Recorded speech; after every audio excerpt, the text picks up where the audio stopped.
Hello, Bobby. You are up first, sir. What's up, Art? How are you? Pretty good. Are you a first-time caller? Yeah, first time calling in. Watch the show often and learn a lot. So thanks for everything you do. Okay, great. So where is this played out of, Mr. Bobby? So this is a 1-3 game in New York City. So it's a private game. Private game. Wow. Heavily raked, right?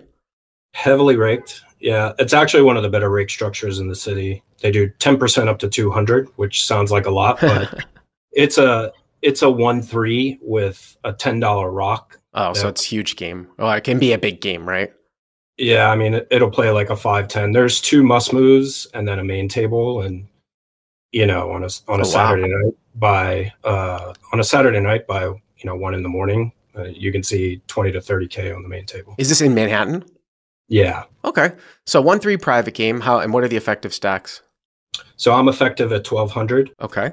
And we're 6-handed for this one. So 6-handed, 1200 effective. Okay. Yeah. So no straddle in this hand, no rock. Okay. So we're 400 bigs deep. Of course, a rock usually means that the player that wins the previous pot has to straddle, kind of like a sleeper straddle, Mississippi straddle. And we used to play that PLO in LA all the time. They probably still do. So if you win the pot in the cutoff, next hand you're straddling in the cutoff, and then it goes in order. Yeah, this one functions a little bit differently, where the rock only comes out on the button and under the gun. Oh, okay. Okay. All right. So 6-handed. So 6-handed. So pre-flop, I'm in the low jack, or under the gun in this case. Okay. And I open ace of clubs, 10 of diamonds to 15. We get a call from the hijack. And then the button 3-bets to 50. So you open to 15 with ace 10 off. The hijack calls. Is that right? Hijack flats to 15. That's right. And then the button 3-bets to 50. Correct. Well, if you want to play a solid game, this is really a 4-bet or fold type of situation. I mean, I just can't stress this enough. If you've watched a lot of my call-in shows, Bobby, one of the simplest things that you can do, I don't even know what you're going to do here, but just to clean up pre-flop, obviously I have no issue with the open. It's just that your defense frequency, even pre-flop, goes down with somebody calling in the middle. One of the biggest mistakes that I see people do, which is, I think, a really bad mistake and a huge negative EV, and I used to do it too before people got more attuned to the things that are proper pre-flop, is to call in your spot with like a 7-8 suited type of hand, like 8-7 suited, something like that. Here, I'd probably rather have ace 10 off 3 ways than 8-7 suited from out of position, but still, I don't like to call here with a guy behind me, and then you really cut out the ability to really realize, because it's going to go multi-way. Sure, totally. And it's funny you mentioned that, because I've put this hand up in a couple different Discord chats that I'm a part of and some Facebook groups as well.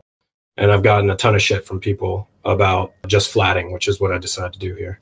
Discord group. Speaking of Discord groups, we have our own Discord group. I know, Bobby, I think I have you down as a non-sub, so you might want to check that out. Maybe hop on to Crush Live Poker one of these days. We've got a great community over there. And Michael G's a moderator over there as well. We've got our content creators over there. Okay, so you call. We've established that's probably a mistake, right? That's right. And does the hijack call behind you? Hijack does fold. Oh, okay. Well, that's good, at least. So that's almost like you're defending heads up, but you don't know the hijack was going to fold. But obviously, that's a good. Well, the hijack is a pretty passive fish, and button, my read on him, he's a capable player, newish player. Young guy, but businessman in a suit. I don't expect the hijack to do a lot of calling in this situation, which did help inform my decision. But I agree that 4-betting keeps me uncapped. Or fold. You could fold the ace 10 off. I mean, you're opening from the effective under the gun. It's probably one of the worst hands that you're going to have. There should be some hands that you're going to fold off. All right, so it looks like it's about 115-ish to the flop, right? That's right. 115 to the flop, and flop comes out ace of hearts, 7 of diamonds, 3 of hearts. All right, so ace 7-3, and it's good that your head's up again. So you flop top pair, okay?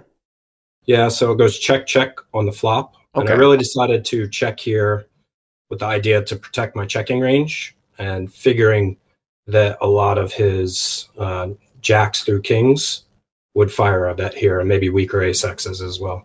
Yeah, I mean, we're not going to do a whole lot of leading out here on an ace-high board in a 3-bet pot. And even with like a medium strength ace, I don't think that makes a whole lot of sense. you want to keep, your opponent's bluffs in, number one, so that he can see bet. And then if it does go check, check, it's not a disaster. You might even be able to get 2 straights here later on against like some pair above 7s. Totally. So check, check, and then we go to the turn. Turn is the ace of diamonds. So we have tricks. Okay, so that's interesting because, the check, check is usually, not always, but he's not really supposed to be checking back like one of the bigger aces here. I mean, maybe sometimes you'll see a guy 3-bet with like ace 4 suited and check back a board like this some of the time, but you're ahead of that anyways. So, I would expect that you have the best hand here. Now, you start the hand with 1200. I mean, obviously the standard play here, I think, is to come out and bet, and you're going to get bluff caught a lot across 2 streets because there is less aces in the deck, right? Now that another ace has come out. Sometimes you can do something here, though, too, when you're really deep because you have to maneuver the pot a little bit and build the pot up a little bit. Sometimes you could even go here for a check raise because if you check the turn and now he bets like, kings, queens, something like that, where he thinks he's betting for value, he's probably not going to check those hands back when you check again and now another ace comes. You could actually go for a check raise and it will sometimes confuse people. Wow, he checked an ace twice. It's just something of note. Sure. I actually decided to lead here with the intentions of, I'm trying to build a pot. And so I lead for about 80% pot, $90. Okay. So hero bets 90 because, again, you're not going to get folds, I think, from any pair here. So I think that's fine. Right.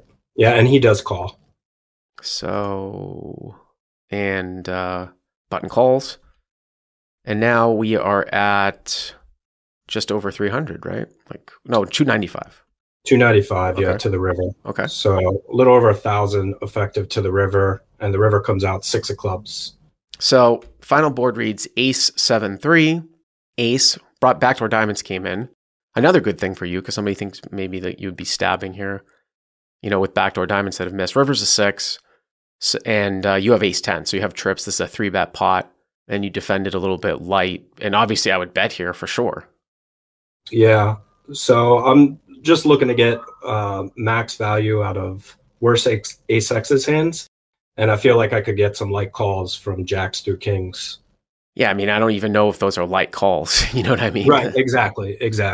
And the problem with, I would say the problem here with, you could even get tricky with it a little bit here on the river too, but I'm at the lower stakes, I don't know what your opponent is. I mean, this is what I always teach on Crush Live Poker. In theory, and it would make sense, if you're up against an opponent that can do some hand reading and actually make some thin value bets, like if your opponent has like kings or queens here and you check the river, he should be betting.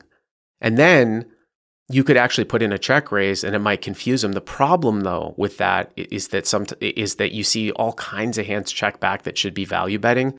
So it's a disaster if you check and he checks behind with a hand that would call a bet. So I sort of err towards betting here. Yeah, absolutely. So that's what we do. I go just shy of pot and bet 275. Okay, so you bet 275. And the thing about that size bet is that if you do somehow get a raise response, like I'm not exactly sure what I think your opponent's going to raise because we probably wouldn't have a hand here, then the fact that you've bet really large should cut down on his bluffing frequency, as opposed to some people that put out like a little block when they bet like 75 and they might have induced some sort of raise. But yeah, I have no issue with the line here so far. I still think you're going to get called by kings and queens a lot here. Totally. Well, it's interesting you say that because a lot of people are in these various places I put the hand up said that I went too large. But the villain does, in fact, raise to 700. Someone's already given me some shit here in the live chat. Not shit, but Math Magical 55, who I think is a CLP sub too, says Bart loves bet fold, the bet fold line in the river. I'm going to shock you here, Math Magical. I do love the bet fold line on the river. I can't see myself folding here though, the way that this is played. Sure, he might have like ace, king, ace, queen, and the river is kind of under bluff, but this is much, much different than the situations that I advocate for bet folding. I mean, the pot is going to be just under 1,300, and it's going to be 425 for you to call. Yeah, 3-1 here. Yeah, I mean, are you good here 1 out of 4 times? I mean, sure. I'm a little concerned because of the raise size here. I mean, because of the raise over your bet size. Like if you bet 175 and he raises, it's more of a call. You know what I'm saying? But I mean, what thick value does he have here? I mean, I guess he could have just ultra nuts like ace 7, pocket 7s.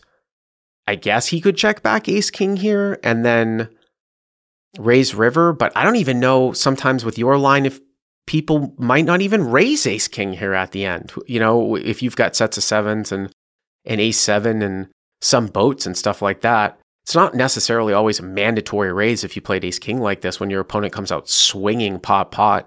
You know what I'm saying? So totally. And that's why in thinking about what I was going to do after he raised to 700, it looks more like a bluff. He's covering me, and I would think if he was nutted here, he'd want to get my whole stack. Oh, because he could have just gone 1,000, you mean? Yeah, he could just put me all in. But I still have like 360 or 350 behind. I mean, here's the thing. If he is nutted here, especially if he doesn't have an ace, like say he's got 7s full or something like that, he should move all in because he wants to get max value from an ace. Now, whether or not you might be giving that guy too much credit, he might just want the call. You know, some people don't want to go the full pot because they want the call. But I would still have a hard time folding here just based on just one raise, the way that this guy played it. The other thing I thought about is, more than likely I have all the sets where he probably doesn't. I don't think his 7s and 6s are going to 3-bet. I think they're going to try and see a flop as cheaply as possible and just set mine. Right. I mean, I still think you might get ace king in here some of the time, but again, your bet sizing sometimes it's not always raised at the end. But I would call here. Getting 3-1. Someone says turning king into a bluff would be glorious. The thing that doesn't make any sense about turning a hand like that into a bluff here is because king is strong enough to bluff catch. You either have an ace or you don't. So you wouldn't want to turn a bluff catching hand here into a bluff to try to get somebody off of like ace X when a portion of their range are bluffs and ace X. I mean, that's not a winning play at this. I don't think that's a winning play at any level, to be honest with you. Sure. Do you think he's ever bluffing with ace king? Like thinks that he's bluffing with ace king because he doesn't jam for my whole stack? Bluffing against what? Against my sets, against my boats. You're going to fold a boat here? You're talking about calling here with ace 10. Yeah, no, I know. Yeah, that's right. What did you end up doing? So I ended up calling, and he shows ace of spades, king of clubs. So he has me kicked. Shown ace king. I don't think you did. I mean, I think you need to really, really know somebody that never bluffs to be able to make this fold. I would not get down on yourself here the way that this one went down. Yeah, it felt like it made sense to call 3-1. If I'm putting just Broadway aces that are better than mine in his value combos, and he should have more bluffs if he has jacks through kings and maybe even some ace 5 suited. Someone says, looks like a value raise to me, ace queen, ace jack, ace 6. There's no way in the world this guy's raising the river with ace jack the way that this one went down. Yeah, ace 6 makes sense. But anyways, Bobby, I appreciate the call. Thank you very much. I'd love to get into there is somebody told me about some 40-80 OE game in one of the boroughs. I might come down to the Philadelphia area before the series, so there's always an off chance. There's a ton of big games running all in every borough, so you can definitely find them. You have my email, so if you're ever in the city, hit me up. All right, sounds good, man. Appreciate the call. Thank you very much.